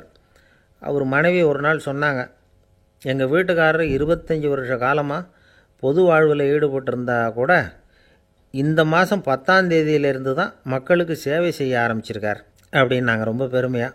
10ஆம் தேதிக்கு அப்படி என்ன விசேஷம் அப்படின்னு கேட்டோம். அன்னையிலேருந்து தான் அவர் மேடையில் பேசுகிறத நிறுத்தினார் அப்படின்னாங்க அந்த அம்மா. ஒரு நண்பர் அவசரமாக என்கிட்ட ஓடி வந்தார். அப்புறம் சொன்னார், என்னால் நம்பவே முடியல சார், என் பையனை அப்படி அப்படின்னு சொல்லி ஆச்சரியப்பட்டார். உங்கள் பையன் அப்படி என்ன தான் செஞ்சுட்டான் அப்படின்னு கேட்டேன். என்னால் முடியாத ஒரு காரியத்தை அவன் செஞ்சுட்டான் சார் அப்படின்னார். அது என்னன்னு தான் சொல்லுங்களேன். என்ன 5ஆவது வகுப்பில் அவன் ஒரே தடவையில் தேறிட்டான் சார், அதாவது ஒரே அட்டம்ப்டில் பாஸ் ஆகிருக்கான் அப்படின்னார் மூச்சு வாங்க. கஷ்டப்பட்டு பரீட்சை எழுதுனது அவன், இவருக்கு ஏன் மூச்சு வாங்குது? நம்மால் செய்ய முடியாத ஒரு காரியத்தை இன்னொருத்தர் செய்யும் பொழுது அது நமக்கு ஆச்சரியமாக இருக்குது. சர்க்கஸ் பார்க்குறோம், ஒருத்தர் அந்த இடத்துல தொங்குறார், அது நமக்கு ஆச்சரியம். ஏன்னா அது நம்மால் முடியாத காரியம். நம்மால் முடியாத ஒன்றை அடுத்தவர் எளிதாக செய்யும் பொழுது நாம் மருள்வது இயற்கை. இதை தான் தொல்காப்பியம் மருட்கை அப்படின்னு சொல்லுது. இந்த வியப்பு இருக்குதே, இது 4 வகையில் ஏற்படுறதாக தொல்காப்பியம் சொல்லுது. அது என்ன 4 வகை? முதல் வகை எப்படின்னா புதுமையான அரிய செயல்களை செய்கிறது. 2வது வகை என்னென்னா பெரும் செயல்களை செய்கிறது. 3வது வகை என்னென்னா மிக நுட்பமான செயல்களை செய்கிறது. 4வது வகை என்னென்னா ஆக்கம் தரும் செயல்களை செய்கிறது. புதுமை, பெருமை, சிறுமை, ஆக்கமோடு மதினம் சாலா மருட்கை 4 அப்படிங்கிறது தொல்காப்பியம். இன்றைக்கி விஞ்ஞானம் புதுசு புதுசாக எதையோ கண்டுபிடிக்குது. ஆரம்பத்தில் அது ஆச்சரியமாக இருக்குது, அப்புறம் அது நமக்கு பழகி போடுது. வானொலி பெட்டி புதுசாக வந்தப்போ ஒரு பெட்டி பேசுதுங்கிறது எவ்வளோ பெரிய ஆச்சரியம். இப்போ யாரும் அதை ஆச்சரியமாக பார்க்குறதில்ல. மதினம் சாலா மருட்கை அப்படின்னு ஒரு சொற்றொடர் வருது பாருங்க, அதில் கருத்தாழம் உண்டு. எதை பற்றியும் போதுமான அளவு புரிந்து கொள்ளாத போது ஒருத்தர் ஆச்சரியப்படுறார். புரிந்து கொண்ட பிறகு ஆச்சரியம் மறைஞ்சு போடுது. மிக நுட்பமான செயல்களும் நம்ம ஆச்சரியப்பட வைக்கும். ஒரு அரிசியில் ஒரு திருக்குறள் எழுதி காட்டுறாங்க, ஒரு முட்டை ஓட்டுக்குள்ளே ஓவியம் தீட்டி காட்டுறாங்க. கருங்கல் சிற்பங்களில் எவ்வளவு நுட்பமான வேலைப்பாடுகளை எல்லாம் பார்த்து ஆச்சரியப்படுறோம். இது மாதிரி ஆக்கப்பூர்வமான அரிய செயல்களை செய்கிறது கூட வியப்பை உண்டு பண்ணும். குப்பை கூலங்களை கூட வாழ்க்கைக்கு பயன்படுகிற பொருளாக மாற்றுகிறவர்கள் இருக்காங்க, அவர்களுடைய செயல் வியப்பு அளிக்குது. இடைக்காட்டு சித்தர் பாடின 30 நூலில் வர்ற ஒரு பாடல், ஆற்றல் பிறர் அறிதலின் அகம் கிளர்வு உறுதலின் கற்று அறி பாணர் கெழுமிய கோடலின் தோற்றம் உருகவே போற்றல் சால் வியப்பே. ஒருத்தருடைய ஆற்றல் தெரியாமல் இருந்தது, அவருடைய அரிய செயலை பார்க்கும் பொழுது வியப்பாக இருந்தது, மனசுக்குள்ள கிளர்ச்சி. பாவலர்கள் இவர்களுடைய புகழை பாடி மற்றவர்களும் தெரிந்து கொள்ளுமாறு செய்கிறார்கள் அப்படிங்கிறது தான் ஒரு யதார்த்தமான உண்மை. ஆக எல்லா வகையிலும் மக்கள் தங்களுடைய வாழ்க்கையில் முன்னேறுவதற்கான வழிகாட்டுகிற ஒரு மெய்ப்பாடு தான் வியப்புங்கிறது. இந்த காலத்தில் நம்ம எப்படியெல்லாம் ஆச்சரியப்பட வைக்கிறாங்க. ஒரு ஆளை பிடிச்சி ஜெயிலில் கொண்டு வந்தாங்க. ஜெயில் அதிகாரி அவனை ரொம்ப ஆச்சரியமாக பார்த்தாரான். இவன் கேட்டான், ஏன் சார் அப்படி பார்க்குறீங்க, நான் இப்போ இங்கே வர்றது உங்களுக்கு ஆச்சரியமாக இருக்குதா அப்படின்னு கேட்டிருக்கான். இதுக்கு ஜெயில் அதிகாரி சொல்லியிருக்கார், நீ இப்போ இங்கே வந்ததில் எனக்கு ஒன்றும் ஆச்சரியம் இல்லைப்பா, ஏற்கனவே நீ இங்கேருந்து விடுதலையாகி போய் 6 மாதம் ஆச்சு, இவ்வளவு லேட்டாக வர்றியே அதுதான் எனக்கு ஆச்சரியமாக இருக்குது அப்படின்னாராம். ஒருத்தர் ஒரு தவறு செஞ்சு விடுறாருன்னு வச்சுக்கோங்க, உடனே நீ செஞ்சது தவறு அப்படின்னு சொல்கிறது ஒரு வகை. அதுக்கு பதிலாக எது சரின்னு அவர் புரிந்து கொள்ள உதவி செய்கிறது இன்னொரு வகை. இந்த 2வது வகை இருக்குது பாருங்கள், நிர்வாக இயலில் இது ரொம்ப முக்கியம். அலுவலகத்தில் வேலை பார்க்குற ஒருத்தர் முக்கியமாக தெரிஞ்சுக்க வேண்டியது என்ன தெரியுமா? சக ஊழியர்கள்கிட்ட எப்படி பழகணும், மேலதிகாரிகள்கிட்ட எப்படி பழகணும், தனக்கு கீழே வேலை செய்கிறவங்கக்கிட்ட எப்படி பழகணும், வாடிக்கையாளர்கள்கிட்ட எப்படி பழகணும், இவங்க எல்லார்கிட்டையும் செம்மையான உறவை ஏற்படுத்திக்கிறது எப்படி, இதையெல்லாம் சொல்லிக் கொடுக்குற பாடம் தான் இன்டர் பர்சனல் ஸ்கில், திறமையான உறவு அப்படிங்கிறது. எந்த வேலையில் இருந்தாலும் சரி, இந்த உறவுகளை வளர்க்கும் திறன் உள்ளவங்க சீக்கிரம் முன்னுக்கு வந்துடுறாங்க. மற்றவங்க கிட்ட உறவை பலப்படுத்திக்கிறது எப்படி அப்படின்னு தெரிஞ்சுக்கிட்டோம்னா எந்த ஒரு தடையையும் சுலபமாக தாண்டி செய்கிற தொழிலில் முன்னுக்கு வந்துடலாம். ஹார்வர்டு பல்கலைக்கழகத்தில் ஒரு கணக்கெடுப்பு பண்ணி பார்த்தாங்களாம். பார்க்குற வேலையில் எது மாதிரி குணாதிசயம் உள்ளவங்க வேகமாக முன்னுக்கு வர்றாங்க அப்படின்னு தெரிஞ்சுக்கிறதுக்காக இந்த கணக்கெடுப்பு. வெவ்வேறு துறையில் வேகமாக முன்னுக்கு வந்திருக்கிற பல பேரை சந்தித்து இந்த சர்வேயை நடத்தியிருக்கிறாங்க. அவங்க கண்டுபிடிச்சி சொல்லியிருக்கிற உண்மை என்ன தெரியுமா? ஒருத்தர் ஒரு வேலையில் இருந்தால் அது சம்பந்தப்பட்ட சப்ஜெக்ட் பற்றிய அறிவு 35% இருந்தால் போதுமா. ஆனால் உறவுகளை வளர்க்கக்கூடிய திறன், இன்டர் பர்சனல் ஸ்கில்லு 65% வேணும். இப்படி உள்ளவங்க சீக்கிரம் முன்னுக்கு வந்துடுறாங்களாம். அதனால் ஒருத்தருக்கு வேலை சரியாக புரியலைன்னா கூட விவரமாக மற்றவங்கக்கிட்ட பழகிறது எப்படின்னு புரிஞ்சால் போதும், அவர் முன்னுக்கு வந்துடலாம். அலுவலகங்களில் மட்டும் இல்லை, எல்லா இடங்கள்லேயும் இது ரொம்ப முக்கியம். வீட்டுக்குள்ளேயும் இது ரொம்ப முக்கியம், வீட்டுக்கு வெளியேயும் இது முக்கியம். அடுத்தவங்க கிட்ட பழகிறது எப்படிங்கிறத தெரிஞ்சிக்காதவன் வாழ்க்கையில் முன்னேற முடியாது. இன்றைக்கி ஆயுதங்களால் காயப்படுத்தி கொள்ளுகிறவர்களை விட வார்த்தைகளால் காயப்படுத்தி கொள்ளுகிறவர்கள் தான் அதிகம். பெரியவங்க என்ன சொல்கிறாங்க தெரியுமா? நீங்கள் இந்த பூமியில் பிறந்ததன் அர்த்தம் பூர்த்தி ஆகணும்னா அடுத்தவங்களுக்கு உதவி பண்ணுங்க. அடுத்தவங்களுக்கு உதவி செய்ய முடியாவிட்டால் கூட பரவாயில்லை, ஆனால் யாரையும் புண்படுத்தி விடாதீங்க அப்படின்னு சொல்கிறாங்க. எனக்கு தெரிஞ்ச ஒருத்தர் ஒரு அலுவலகத்தில் வேலை பார்க்குறார். அவர் சொல்லுவார், எனக்கு இந்த இன்டர் பர்சனல் ஸ்கில் ரொம்ப அதிகம் சார். சக ஊழியர்கள்கிட்ட ரொம்ப சுமூகமாக நடந்துக்குவேன். என் கூட வேலை பார்க்குற ஒருத்தருக்கு ஏதாவது ஒரு கஷ்டம்னா அந்த சமயத்தில் அவர் செய்ய வேண்டிய வேலையை நான் செஞ்சுருவேன் சார் அப்படிம்பார். நான் அவர்கிட்ட சமீபத்தில் அப்படி ஏதாவது செஞ்சுருக்கீங்களா அப்படின்னு கேட்டேன். செஞ்சுருக்கேன் சார். போன வாரம் புதன்கிழமை ஆஃபீஸில் என் பக்கத்து சீட்டுக்காரருக்கு வயிற்று வலி. உடனே நான் மெடிக்கல் லீவ் போட்டுவிட்டு எங்கள் வீட்டுக்கு போயிட்டேன் சார் அப்படின்னார். ஒரு அம்மா தெருவில் உட்காந்து என்னத்தையோ தேடிட்டு இருக்கிறாங்க. அந்த அம்மா ஒரு சூஃபி ஞானி. அவங்க பேர் என்னென்னா ரபியா அல் அடாவியா. அந்த அம்மாவுக்கு கண் கூட தெளிவாக தெரியாது. அந்த பக்கமாக வந்த சில பேர் இவங்களுக்கு உதவி செய்கிறதுக்காக வந்தாங்க. என்ன தேடிட்டு இருக்கிறீங்க அப்படின்னு கேட்டாங்க. இதுக்கு அந்த அம்மா, அந்த கேள்வி அவ்வளோ முக்கியத்துவம் இல்லை, நான் தேடிட்டு இருக்கிறேன், உங்களால் முடிஞ்சால் எனக்கு உதவி பண்ணலாம் அப்படின்னாங்களாம். உதவி செய்ய வந்தவங்களுக்கு ஆச்சரியம். எதை தேடுறோங்கிறது தெரியாமல் இப்படி ஏன் நேரத்தை செலவழிக்கிறீங்க? நாங்கள் எப்படி உங்களுக்கு உதவ முடியும்? எங்களுக்கு ஒன்றும் புரியலையே அப்படின்ட்டுருக்காங்க. சரி, உங்களை திருப்தி பண்ணுறதுக்காக சொல்கிறேன். ஒரு குண்டூசி தொலைஞ்சி போச்சு, அதை தேடுறேன் அப்படின்னாங்களாம் அந்த அம்மா. அதுக்கப்புறம் இவங்களும் சேர்ந்து தேட ஆரம்பிச்சிட்டாங்க. கொஞ்ச நேரம் ஆச்சு, ஒன்றும் கிடைக்கல. உதவி செய்ய வந்தவங்களும் அழுத்து போட்டாங்க. அப்புறம் கேட்டாங்க, இதோ பாருங்கம்மா, இது ரொம்பவும் பெரிய தெரு, அகலமான தெரு. அதனால் குறிப்பாக நீங்கள் எந்த இடத்துல அந்த குண்டூசியை தொலைச்சிங்க அதை சொல்ல முடியுமான்னாங்களாம். இதுக்கு அந்த அம்மா, நீங்கள் மறுபடியும் அர்த்தமில்லாத கேள்வியை கேட்குறீங்க, உங்கள் கேள்விக்கும் நான் தேடுறதுக்கும் என்ன சம்மந்தம்னாங்களாம். இதை கேட்டதும் அவங்க ஒரு மாதிரி ஆகிட்டாங்க. என்னம்மா நீங்கள் பைத்தியம் மாதிரி பேசுகிறீங்க அப்படின்னாங்களாம். சரி, உங்களை மறுபடியும் திருப்திப்படுத்துறதுக்காக சொல்கிறேன், அதை நான் எங்கள் வீட்டில் தொலைச்சுட்டேன் அப்படின்னாங்களாம்.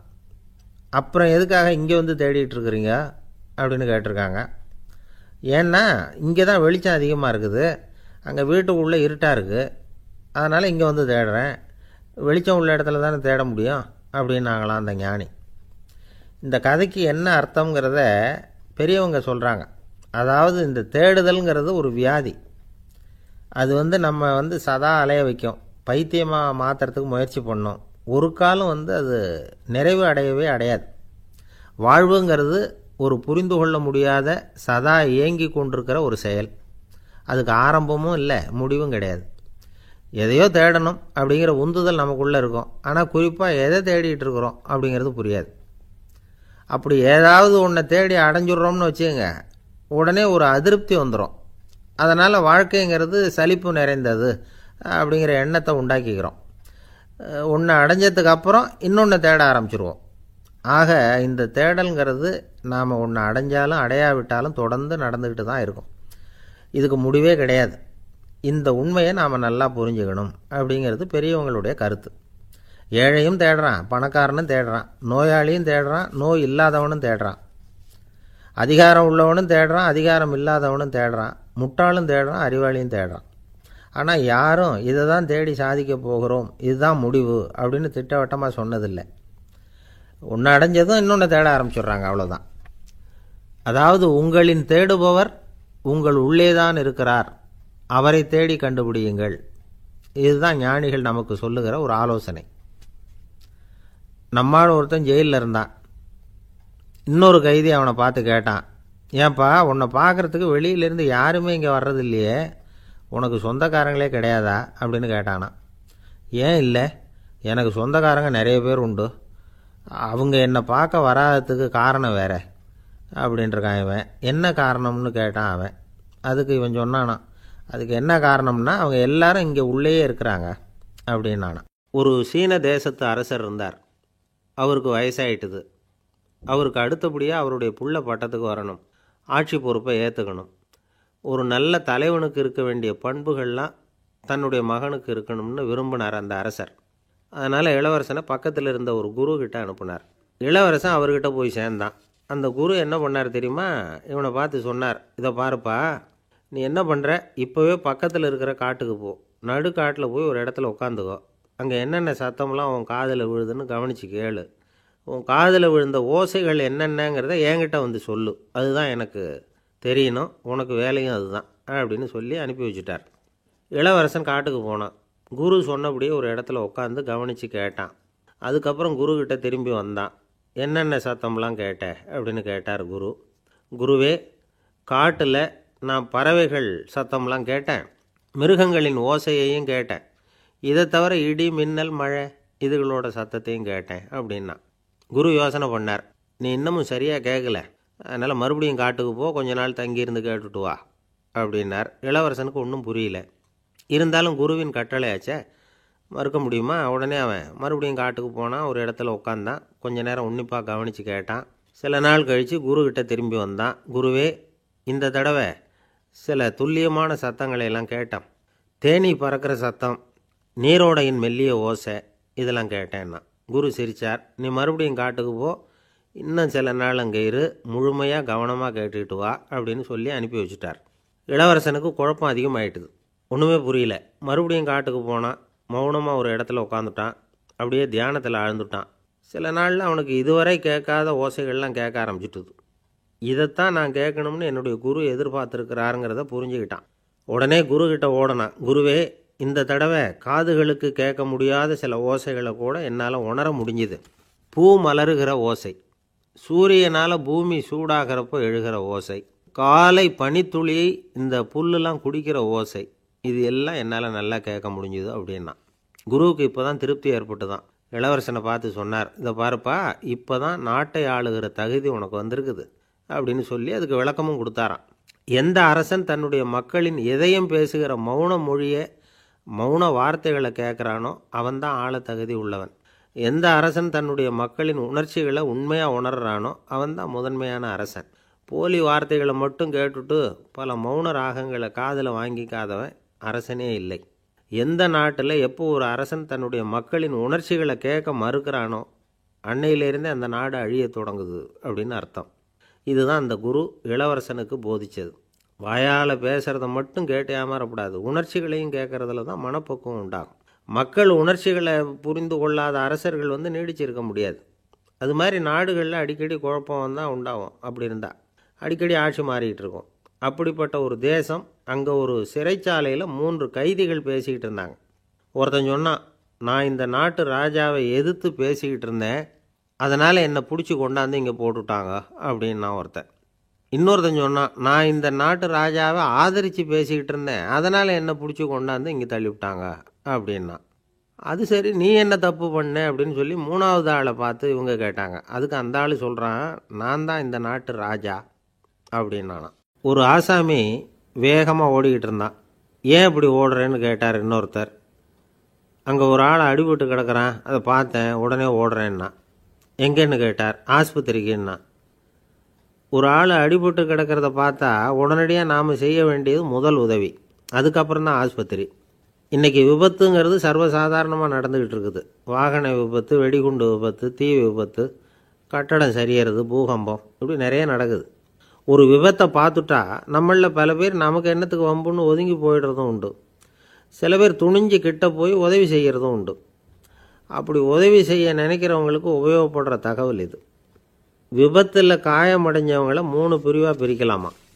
முதல் வகை கொஞ்சம் சீரியஸானது, உயிருக்கு உடனே ஆபத்து தரக்கூடியது. மூளை காயம், முகம், கழுத்து காயங்கள், இருதயம், நுரையீரல் காயங்கள், வயத்தில் உள்ளுறுப்பு காயங்கள், அதிகப்படியான இரத்தப்போக்கு, இதனால எல்லாம் பாதிக்கப்பட்டிருந்தால் அது முதல் வகை அப்படின்னு நாமளே மனசுக்குள்ளே முடிவு பண்ணிக்கணும்.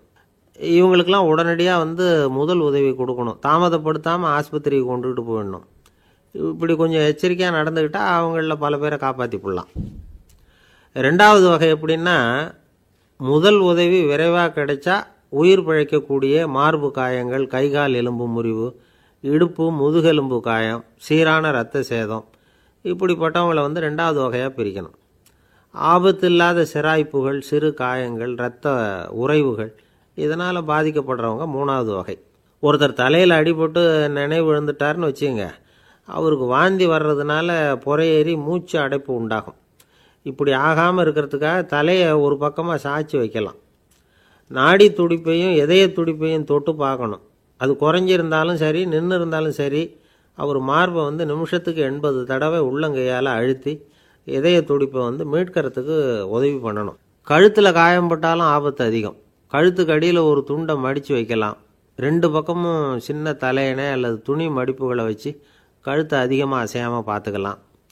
முதுகெலும்பு முறிஞ்சிருக்குமோ அப்படிங்கிற சந்தேகம் இருந்ததுன்னா அவரை அதிகமாக அசைய விடக்கூடாது. அதிகமாக அசைஞ்சால் தண்டு இடத்துல பாதிப்பு ஏற்பட்டு கைகால் விளங்காமல் போயிடும். அவரை ஒரு கனமான போர்வை இல்லைன்னா பாயில் படுக்க வச்சு 4 பேர் மெதுவாக தூக்கி மருத்துவ உதவிக்கு அனுப்பி வைக்கலாம். கையெலும்பு முறிஞ்சிருந்தால் முறிஞ்ச பாகத்தை உடம்போடு சேர்த்து அசையாமல் கட்டிப்புடலாம். கால் எலும்பு முறிஞ்சிருந்தால் மற்ற காலோடு சேர்த்து கட்டிப்புடலாம். முறிஞ்ச பாகம் தொங்காமல் பார்த்துக்கணும். அப்போ தான் வீக்கம் உண்டாகாமல் இருக்கும். வெட்டு காயம், குண்டடிப்பட்ட காயம், இதிலெல்லாம் ரத்தப்போக்கு அதிகமாக இருக்கும். ரத்தம் வெளியேற ஆபத்து அதிகம். சுத்தமான துணியை பல மடிப்புகளை மடித்து காயத்தின் மேலே வச்சு அழுத்தமாக ஒரு 10 நிமிஷம் பிடிச்சிக்கணும்.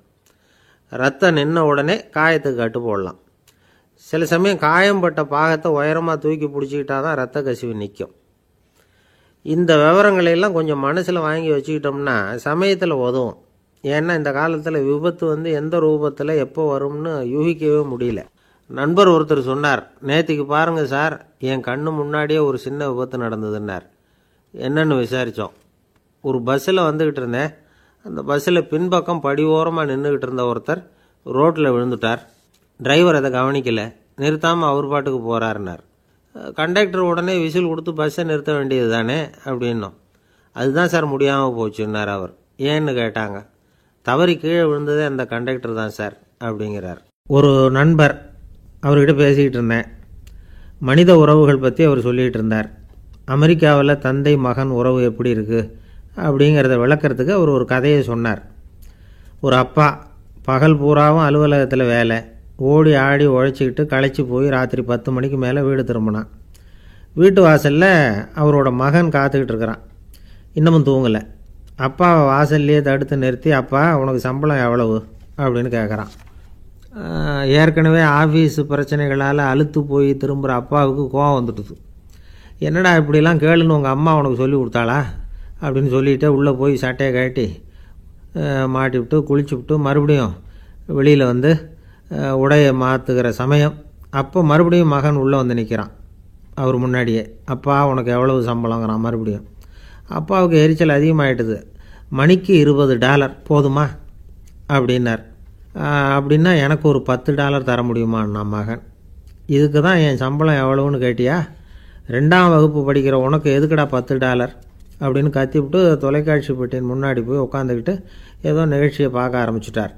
கொஞ்ச நேரம் கழித்து மறுபடியும் மகன் நிற்கிறான். அப்பா ப்ளீஸ் எனக்கு ஒரு $10 கொடுக்க முடியுமா? மகனுடைய கண்களில் கண்ணீர். என்னடா அவன் கண்ணீரை காட்டி காரியம் சாதிக்கலாம்னு பார்க்குறியா? ஒரு காசு கூட கொடுக்க மாட்டான் போ அப்படின்னு விரட்டி விட்டான். மகன் கண்ணீரை தொடச்சிக்கிட்டே கண்ணை தொடச்சிக்கிட்டு பேசாமல் போய் படுத்துக்கிட்டானான். கொஞ்ச நேரம் ஆச்சு. அப்பாவோட கோபம் கொஞ்சம் கொஞ்சமாக குறைஞ்சிது. பிள்ளைகிட்ட கோபமாக கத்துனது தப்பு தாங்கிறது புரிஞ்சுது அவனுக்கு. எழுந்திரிச்சு போனான், படுக்கை இறக்கி போனான். மகனை பார்த்தான். அவன் தலையணையை கட்டி பிடிச்சிக்கிட்டு அழுதுகிட்டு இருக்கிறான். அவனை மெல்ல நெருங்கி அவங்ககிட்ட எதமாக பேசுகிறதுக்கு ஆரம்பித்தானான். எதுக்குடா உனக்கு $10 பள்ளிக்கூடத்தில் கேட்டாங்களா அப்படின்னு கேட்டானான். மகன் சொல்லியிருக்கான், இல்லை டாடி, உனக்கு 1 மணி நேரம் சம்பளம் $20ன்னு சொன்னேன். நீ ஏற்கனவே எனக்கு கொடுத்த பாக்கெட் மணி $10 என்கிட்ட இருக்குது. இப்போ நீ இன்னொரு $10 கொடுத்தீங்கன்னா அதையும் சேர்த்து $20 ஆகிடும். அந்த $20 நான் உனக்கு கொடுத்துருவேன். அப்படி கொடுத்தா நீ என் கூட 1 மணி நேரம் செலவழிப்ப இல்லையா? அதுக்காக தான் $10 கேட்டேன் அப்படின்னு சொன்னானான். அந்த அப்பா கண்ணு கலங்கி போச்சான். ஆதரவோடு தன்னுடைய மகனை கட்டி பிடிச்சி அழ ஆரம்பிச்சிட்டாராம். இதுதான் நண்பர் சொன்ன கதை. அமெரிக்கா மட்டும் இல்லை, உலகம் பூராவும் இன்றைக்கி மனித உறவுகள் இப்படி தான் மாறிட்டு இருக்கு. பெரியவர்கள் அறிவுரை என்ன தெரியுமா? உங்கள் குழந்தைகளிடமிருந்து குழந்தை பருவத்தை பிரித்து விடாதீர்கள் அப்படிங்கிறது தான். அதாவது இன்றைய குழந்தைகள் தங்கள் பிருந்தாவனத்தை இழந்து விடுகிறார்கள் அப்படிங்கிறது அவங்களுடைய கருத்து. இந்த நிலைக்கு நாம் காரணமாக இருந்துடக்கூடாது. குழந்தைகளோட விளையாடுவோம், குடும்பத்தோடு உறவாடுவோம் அப்படிங்கிறது தான் நம்முடைய நோக்கமாக இருக்கணும். இன்றைய உறவு முறைக்கு இன்னொரு உதாரணம் சொல்லுவாங்க. ஒருத்தர் வந்தாராம், அவர் பக்கத்தில் ஒரு சின்ன பையன். நாம் அவரை விசாரிக்கிறோம், யார் இந்த பையன் அப்படின்னா அவர் சொல்கிறார், இவன் எனக்கு தூரத்து உறவு அப்படின்னாராம். இந்த தூரத்து உறவுன்னா எப்படின்னு இருக்கான். இதுக்கு அவன் சொல்லியிருக்கிறான், இவன் எங்கள் அப்பாவுக்கு 8வது புள்ள அப்படின்னானான். ஒரு ஊரில் ஒரு பெரிய ஞானி இருந்தார். அவர் படுக்கையில் இருந்தார். இன்னும் கொஞ்ச நேரம்தான் அவர் இந்த உலகத்தில் இருக்க போகிறார். அவரை சுற்றி ஏகப்பட்ட கூட்டம். ஏற்கனவே அவருடைய உபதேசங்களை கேட்டவங்க பல பேர் அவரை சுற்றி நிற்கிறாங்க. அந்த ஞானி மெதுவாக கண்ணை திறந்து பார்க்குறார். எல்லாரும் அவருடைய கடைசி வார்த்தையை கேட்கறதுக்காக அவளோட காத்துக்கிட்டு இருக்கிறாங்க. அந்த ஞானி மெதுவாக பேச ஆரம்பித்தார். நான் என்னுடைய வாழ்நாள் பூராவும் உங்களுக்கு நிறைய போதனைகள் சொல்லிக்கிட்டு இருக்கிறேன். பேரானந்தம், மகிழ்ச்சி, தியானத்தன்மை, இதை பற்றியெல்லாம் சொல்லியிருக்கிறேன். இப்போ நான் வேறு ஒரு கரைக்கு போய்கிட்டுருக்கிறேன். நான் இனிமேல் இந்த கரையில் இருக்க மாட்டேன். நீங்கள் நான் சொன்னதையெல்லாம் கேட்டீங்க, ஆனால் எதையும் நீங்கள் நடைமுறைப்படுத்தி பார்க்கல. எல்லாம் கேட்டதோடு சரி, அதோடு விட்டுவிட்டீங்க. அப்புறம் அதை தள்ளி போட்டுக்கிட்டே வந்துட்டீங்க. மேலும் அதை தள்ளி போடுறதுல எந்த பிரயோஜனமும் கிடையாது. இப்போ நான் போய்கிட்டு இருக்கிறேன், உங்களில் யாராவது என்னோட வர்றதுக்கு தயாரா அப்படின்னு கேட்டார். அவ்வளவுதான். யாரும் வாயை திறக்கலை. ஒரே மௌனம், சத்தமே இல்லை. ஒருத்தர் பார்த்துக்கிட்டே நிற்கிறாங்க. அந்த கூட்டத்தில் ஒரு ஆள் அந்த ஞானி கூடவே 40 வருஷத்துக்கு மேலே இருந்திருக்கிறான். அவனும் வாயை திறக்காமல் இன்னொருத்தன் முகத்தை பார்த்துக்கிட்டே நிற்கிறான். இந்த சமயத்தில் பின்னாடி நின்றுக்கிட்டு இருந்த ஒருத்தன் கையை தூக்கினான். ஞானி அவனை பார்த்தார். சரி, ஒருத்தனுக்காவது நம்மோட வர்றதுக்கு தைரியம் இருக்குது அப்படின்னு நினச்சார். ஆனால் அந்த ஆள் என்ன சொன்னான் தெரியுமா? ஐயா, நீங்கள் கேட்குறப்போ நான் உடனே எழுந்திருக்கல, கையை மட்டும்தான் தூக்கினேன். என்ன காரணம்னா, நான் எப்படி அடுத்த கரைக்கு சேர்றதுங்கிறது தெரிஞ்சுக்கிறதுக்காகத்தான். அந்த விவரத்தை மட்டும் இப்போ உங்ககிட்ட இருந்து நான் தெரிஞ்சுக்க ஆசைப்பட்றேன். ஏன்னா இப்போ நான் உங்கள் கூட வர்றதுக்கு தயாராக இல்லை. எவ்வளவோ காரியங்களை நான் இன்னும் இங்கே முடிக்க வேண்டி இருக்குது. வீட்டுக்கு ஒரு விருந்தினர் வந்திருக்கிறார். என்னுடைய இளைய மகனுக்கு கல்யாணம் பண்ணி வைக்கணும். அதனால் இன்றைக்கி உங்கள் கூட வர முடியாது. அது மட்டும் இல்லை, இப்போ உங்கள் கூட அடுத்த கரைக்கு வந்தால் திரும்பி வர முடியாதுன்னு வேறு சொல்கிறீங்க. அதனால் இப்போ நான் வரல.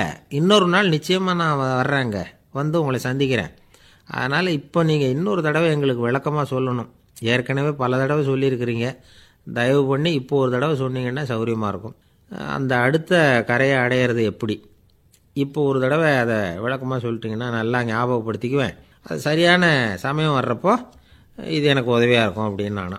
ஆனால் உண்மை என்ன தெரியுமா? அந்த சரியான சமயம் வரவே இல்லை அப்படிங்கிறது தான் உண்மை. இப்படி அந்த கதை முடியும். இந்த கதை அந்த ஒரு ஆளுக்கு மட்டும் இல்லை, கிட்டத்தட்ட எல்லாருக்குமே அது பொருந்தும் அப்படிங்கிறாங்க விவரம் தெரிஞ்சவங்க. எல்லாருமே அந்த சரியான தருணத்துக்காகத்தான் காத்துக்கிட்டு இருக்கிறாங்களாம். அதுக்காக ஜோசியம் பார்க்குறாங்க, கைரேகை பார்க்குறாங்க, நாளைக்கு என்ன நடக்குங்கிற ஆவலில் எல்லாரும் காத்துக்கிட்டு இருக்கிறாங்க. ஆனால் அந்த ஒரு நாள் ஒருபோதும் வரப்போகிறதில்ல. நீங்கள் தள்ளி போடுறதுக்காக பல அர்த்தமில்லாத காரணங்களை தேடுறீங்க அப்படிங்கிறார் ஒரு ஞானி. காத்திருக்கிறதுலேயே நம்ம காலம் ஓடி போயிடுது. ஏன்னா இன்றைக்கி நாம் சிந்திக்கிறது நாளைக்கு நாம் சிந்திக்கிறது இல்லை. ஒவ்வொரு நாளும் ஒவ்வொரு மாதிரி போயிடுது. நாளைக்கு மறுநாளை பற்றியே சிந்திக்கிறோம். இப்படியே அது பாட்டுக்கு போயிடும். கரையை தொட்டு பார்க்குறது எப்போ? இதுதான் கேள்வி. நமக்கு வேண்டியப்பட்ட ஒருத்தர் ஒரு ரயில்வே பிளாட்ஃபாரத்தில் நின்றுட்டு இருக்கிறார். அங்கே இருக்கிறவங்ககிட்ட கேட்குறாராம், விசாரிக்கிறார். ஏங்க கிழக்க போகிற ரயில் போயிட்டுதுங்களான்னாராம். போயிட்டுதுன்னு இருக்கிறாங்க. கொஞ்ச நேரம் கழித்து ஏங்க மேற்க போகிற ரயில் போயிட்டுதுங்களான்னு கேட்டிருக்காரு. போயிட்டுதுங்களான்ட்ருக்காங்க. அப்புறம் கொஞ்சம் நேரம் கழித்து மறுபடியும் ஏங்க 10:30 மணி வண்டி போட்டுதான்னு கேட்டிருக்காரு. தொடர்ந்து காலையிலேருந்து சாயந்தரம் வரைக்கும் இப்படி ஒரே இடத்துல நின்றுட்டு கேட்டுக்கிட்டே இருக்கிறார். இதை பார்த்துக்கிட்டு இருந்த ஒருத்தர் அவர்கிட்ட வந்து, ஏங்க நீங்கள் எங்கே போகணும் அப்படின்னு கேட்டாராம். இவர் மெதுவாக சொன்னாராம், இந்த ரயில்வே லைனை தாண்டி அந்த பக்கம் போகணும் அப்படின்னாராம். நம்பிக்கை இல்லைன்னா இந்த உலகத்தில் நாம் நடமாடவே முடியாது. அவநம்பிக்கையோடு இருந்துக்கிட்டு இருந்தால் என்றைக்கும் அவஸ்தை தான். நாம் நம்புறது நடக்குதோ இல்லையோ அது வேறு விஷயம். ஆனால் எதையும் நம்பி தான் நாம் அடி வைக்க வேண்டியிருக்கு. வேறு ஒன்றும் வேணாம், ஒரு லாட்ரி சீட்டு வாங்குகிறோம், அது எங்கே நமக்கு விழப்போகுது அப்படிங்கிற அவநம்பிக்கையோடவா வாங்குகிறோம்? பரிசு நமக்கு தான் அப்படிங்கிற நம்பிக்கை உள்ளூர இருக்கிறதுனால தான் அதை வாங்குகிறோம். இருந்தாலும் முடிவு வேறு மாதிரி ஆகிடுது. அதுக்காக மனசு சோர்ந்து போகிறதில்ல, அடுத்த மாதமும் சீட்டு வாங்குகிறோம். இந்த நம்பிக்கை தான் மனித வாழ்க்கைக்கு ஆதாரம். ஒரு கடையில் போய் டீ சாப்பிட்றீங்க, அந்த டீ நல்ல டீ தானா, அதில் விஷம் கலந்துருக்குமா அப்படிங்கிற சந்தேகம் வந்துட்டுதுன்னு வச்சுங்க. அதுக்கப்புறம் அதை எப்படி நீங்கள் சாப்பிட முடியும்? நம்பி தான் சாப்பிட்ணும். ரயில் ஒழுங்காக போய் சேருங்கிற நம்பிக்கை இருக்கிறதுனால தான் அதில் ஏறி உட்காடுறோம். லெட்டர் ஒழுங்காக போய் சேருங்கிற நம்பிக்கை இருக்கிறதுனால தான் பெட்டியில் போடுறோம். சரி, நம்ம கதையெல்லாம் நம்மளோட இருக்கட்டும். மனித நம்பிக்கை எந்த அளவுக்கு உறுதியாகவும் அறிவுபூர்வமாகவும் இருக்கணுங்கிறதுக்கு அலெக்சாண்டர் வாழ்க்கையில் நடந்த ஒரு சம்பவத்தை உதாரணமாக சொல்லலாம். இந்த உலகத்தையே ஜெயிக்கணும்னு புறப்பட்டார் அலெக்சாண்டர். ஒரு கட்டத்தில் அவர் சிட்னஸ் நதி கரைக்கு வந்து சேர்ந்தார். அந்த சமயத்தில் அவருக்கு கடுமையான நோய் வந்துட்டுது. அவர் கூடவே வந்திருந்த கிரேக்க வைத்தியர்கள் என்னென்னமோ முயற்சியெல்லாம் பண்ணி பார்த்தாங்க. இருந்தாலும் அலெக்சாண்டருக்கு வந்திருக்கிறது என்ன நோய்ங்கிறத அவங்களால கண்டுபிடிக்க முடியல. ஏன்னா அந்த பகுதியில் உள்ளவங்களுக்கு மட்டுமே அதிகமாக வரக்கூடிய ஒரு வினோதமான நோயாக இருந்தது அது. ஆனால் அவர் இருக்கிற இடம் எதிரியோட இடம், பாரசீக மன்னனோட ஆளுகைக்கு உட்பட்ட இடம். என்ன பண்ணுறது அப்படின்னு எல்லாரும் யோசனை பண்ணாங்க. பாரசீக மன்னனோட அரண்மனையில் இருக்கிற வைத்தியர் வந்தால் இந்த நோயை குணப்படுத்தி விடுவார் அப்படின்னு சொன்னாங்க. இருந்தாலும் எதிரியோட நாட்டில் இருக்கிற வைத்தியரை கூப்பிட்டு எப்படி நம்பி வைத்தியம் பார்க்க சொல்கிறது அப்படின்னு சொல்லி எல்லோரும் தயங்கினாங்க. ஆனால் அலெக்சாண்டர் தயங்கலை. பரவாயில்ல, அழைச்சிட்டு வாங்கன்னு விட்டார். உடனே அவரை போய் அழைச்சிட்டு வந்துட்டாங்க. அவர் வந்தார். அலெக்சாண்டர் உடம்பை பரிசோதனை பண்ணி பார்த்தார். சரி, இதை குணப்படுத்தி விடலாம், பயப்பட வேண்டியதில்லை. ஆனால் இதுக்கு ஒரு மூலிகை ரசம் தயார் பண்ணி கொடுக்கணும். நான் போய் அதை தயார் பண்ணிவிட்டு 2 நாளில் திரும்பி வந்துடுறேன் அப்படின்னு சொல்லிவிட்டு போனார் அந்த வைத்தியர். அதே மாதிரி 2 நாளில் திரும்பி வந்தார் மூலிகை ரசத்தோட. இதுக்கு இடையில் அலெக்சாண்டரோட தளபதிகளில் ஒருத்தர் ரகசியமாக ஒரு எச்சரிக்கை கடிதம் கொடுத்து அனுப்பியிருக்கிறான். அதை வாங்கி என்ன விஷயம்னு பார்த்தார். இப்போ உங்ககிட்ட வந்திருக்கிற எதிரி நாட்டு வைத்தியரை நம்பாதீங்கோ, அவன் கொண்டுகிட்டு வந்திருக்கிற மூலிகை ரசத்தில் விஷம் கலந்துருக்குது அப்படின்னு அதில் எழுதியிருக்கு. அதை பார்த்தார் அலெக்சாண்டர். இருந்தாலும் கொஞ்சம் கூட அலட்டிக்கலை. வைத்தியர் கொடுத்த மருந்தை வாங்கி கடகடன்னு குடிச்சுட்டு அதுக்கப்புறம் அந்த கடிதத்தில் இருந்த விஷயத்தை அந்த வைத்தியர்கிட்ட சொன்னார். வைத்தியர் திகைச்சு போயிட்டார். தன் மேலே அலெக்சாண்டர் வச்சிருக்கிற நம்பிக்கையை பார்த்து அவருக்கு ரொம்ப வியப்பு. வைத்தியர் உண்மையிலேயே நல்ல மருந்து தான் கொண்டுகிட்டு கொடுத்துருக்கிறார், அதில் விஷம்லாம் எதுவும் கலக்கலை. அதுக்கப்புறம் அலெக்சாண்டர் அந்த வைத்தியரை பார்த்து சொன்னாராம், நம்பிக்கைங்கிற அச்சாணியை ஆதாரமாக வச்சுக்கிட்டு தான் இந்த உலகம் சுற்றிக்கிட்டு இருக்குது. எனக்கு எதிரியாக இருந்தாலும் பாரசீக மன்னர் ரொம்ப பெரியவர். அப்பேற்பட்ட மன்னருடைய அரண்மனை வைத்தியர் தொழில் நேர்மை இல்லாதவராக இருக்க மாட்டார். அப்படி இருந்தால் அவரை அரண்மனை வைத்தியராக வச்சிருக்கவே மாட்டாங்க அப்படின்னு நம்பினேன். என்னுடைய நம்பிக்கை வீண் போகலை அப்படின்னாராம். இதுதான் மானுட நம்பிக்கைங்கிறது. இந்த காலத்துலேயும் இது மாதிரி இந்த மானுட நம்பிக்கை ரொம்பவும் சாமர்த்தியமாக கையாளுகிற கெட்டிக்காரங்க சில பேர் இருக்கிறாங்க. இந்த காலத்து குரு, அவருக்கு ஒரு சிஷ்யன். குரு முன்னாடி அந்த சிஷ்யன் ரொம்ப பணிவாக நின்று, குருவே, உங்கள் கையால் விஷத்தை கொடுத்தாலும் அதை வாங்கி மடமடன்னு குடிச்சிருவேன் அப்படின்னா. உன்னுடைய குரு பக்தியை மெச்சினேன் அப்படின்னார் குரு. அதுக்கு அந்த சிஷ்யன், அப்படி இல்லை குருவே, உங்ககிட்ட சிஷ்யனாக இருக்கிறத விட உங்கள் கையால் விஷத்தை வாங்கி குடிச்சு விடுறது ரொம்ப நல்லது, அதனால தான் அப்படி சொன்னேன் அப்படின்னா. ஒரு தீக்குச்சி தீப்பெட்டியை பார்த்து கேட்டுதான், நாம் 2 பேரும் தானே உரசிக்கிறோம், ஆனால் நான் மட்டும் தீப்பிடிச்சி எரிஞ்சு போகிறேன், நீ அப்படியே இருக்கிறியே அப்படின்னு தான். அதுக்கு தீப்பெட்டி சொல்லியிருக்குது, உனக்கு தலையில் கணம் இருக்குது அதனால் அழிஞ்சு போகிற அப்படின்னு தான். எப்படி இருக்கு பாருங்கள் இந்த பதில். தலையில் கணம் உள்ளவங்க யாருமே சரியாக இருக்க முடியாது. எவ்வளவு பெரியவங்களாக இருந்தாலும் சரி, ரொம்ப கஷ்டம்தான் அது. கர்வம்ங்கிறது கூடவே கூடாது. இதை விளக்கறதுக்கு மகான் ஒருத்தர் ஒரு சம்பவத்தை சொல்கிறார். அர்ஜுனன் தீர்த்த யாத்திரை பண்ணானா. அப்போது தென்னிந்தியாவுக்கு வந்திருக்கிறான். ராமேஸ்வரத்துக்கு போனப்போ அங்கே இலங்கைக்கு கல்லுலாம் அடுக்கி போடப்பட்டிருந்த பாலத்தை பார்த்தானா. ஒரு சின்ன குரங்கு அதுக்கு பக்கத்தில் விளையாடிக்கிட்டு இருந்திருக்கு. அதை பார்த்துட்டு அர்ஜுனன் சிரிச்சிருக்கான். ஏன் சிரிக்கிறேன்னு கேட்டிருக்கு அந்த குரங்கு. ராமன் மிகச்சிறந்த வில் வீரன். அப்படி இருக்கிறப்போ அவன் இலங்கைக்கு அம்புகளாலேயே ஒரு பாலம் கட்டியிருக்கலாம். அதை விட்டுட்டு போயும் உன்ன மாதிரி குரங்குகளை துணையாக வச்சுக்கிட்டு இப்படி ஒரு கருங்கல் பாலத்தை கட்டியிருக்கிறானே அப்படின்னானா. அம்புகளால் பாலம் கட்ட முடியுமா அப்படின்னு கேட்டுதான் குரங்கு. ஏன் முடியாது, என்னால் முடியுமேன்னு இருக்கான் அர்ஜுனன். அம்பால் பாலம் கட்டலாம், இருந்தாலும் என்ன மாதிரி குரங்குகள் ஏறி நடந்தா அது தாங்குமா? அதனால தான் ராமர் கருங்கல் பாலமே கட்டினார் அப்படின்றது குரங்கு சொல்லிச்சான். அப்படியே சொல்கிற, நான் வேணும்னா இப்போ அம்புகளாலேயே ஒரு பாலத்தை கட்டுறேன், நீ அது மேலே ஏறி நடந்து பார். பாலம் விழுந்துட்டுதுன்னா நான் தீ மூட்டி அதில் குதித்து உயிர் தியாகம் பண்ணி விட்றேன் அப்படின்னு நான் ரொம்ப கோபமாக.